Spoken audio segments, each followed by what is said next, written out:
Abortion is not some crazy, weird last resort. For me in particular, because I did have two abortions as a young woman, I feel that my ability to access that kind of medical care made it possible for me to live out my dreams and do what I really wanted to do with my life. Clinton recently joined forces with the Shout Your Abortion campaign.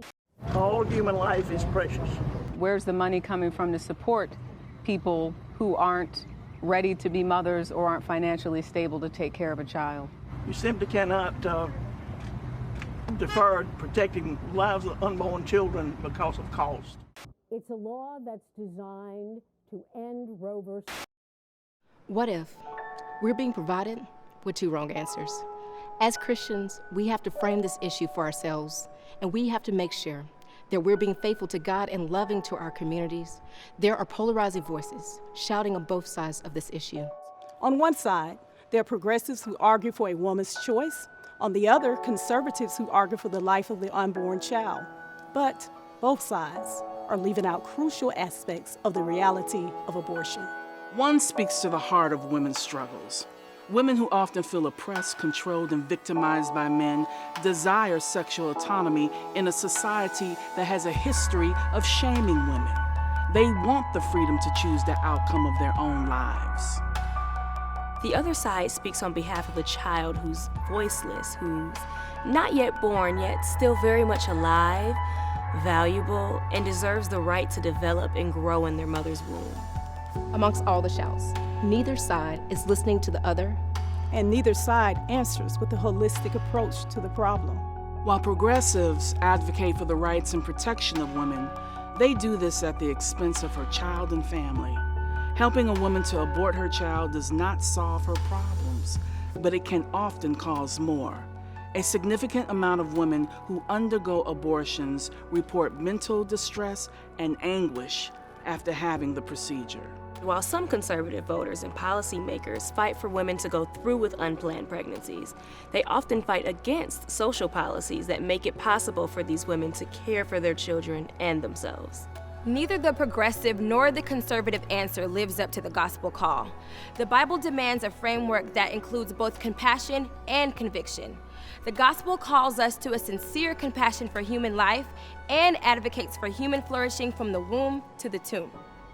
The gospel calls us to recognize the vulnerability of unborn babies and their mothers. Mothers who often find themselves making hard decisions that impact the rest of their lives. This is what the AND campaign is here to do, to help the church approach and think through this issue with a biblical framework, and to be able to do so confidently by answering questions concerning abortion. We, the AND campaign, we do this by providing a new narrative, a gospel-centered perspective that is both pro-woman and pro-child. Women, if you have ever considered or had an abortion, God still loves you. The church should be here to support you and not shame you. God will take your hurts, your mistakes, and even something that seems unwanted and make it beautiful. He redeems. We also refuse to disregard the struggles of women with crisis pregnancies. Without thoughtful social policies, women are often left without resources and opportunities to care for their children and themselves, which causes them to falsely believe that abortion is their best option. Overlooked by medical professionals, the health disparities amongst Black women leave us 3 to 4 times more likely to die from childbirth-related causes. This is a fact that continues to be ignored by the traditional pro-life community.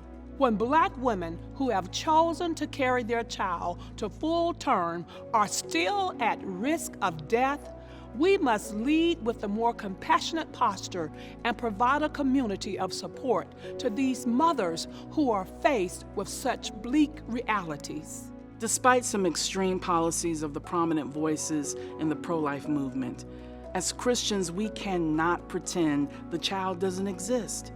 Even before his or her birth, the heartbeat is real, the movements are real, and the baby is a human being made in God's image. The child is alive. Being pro-life based on the gospel requires us to be more than anti-abortion.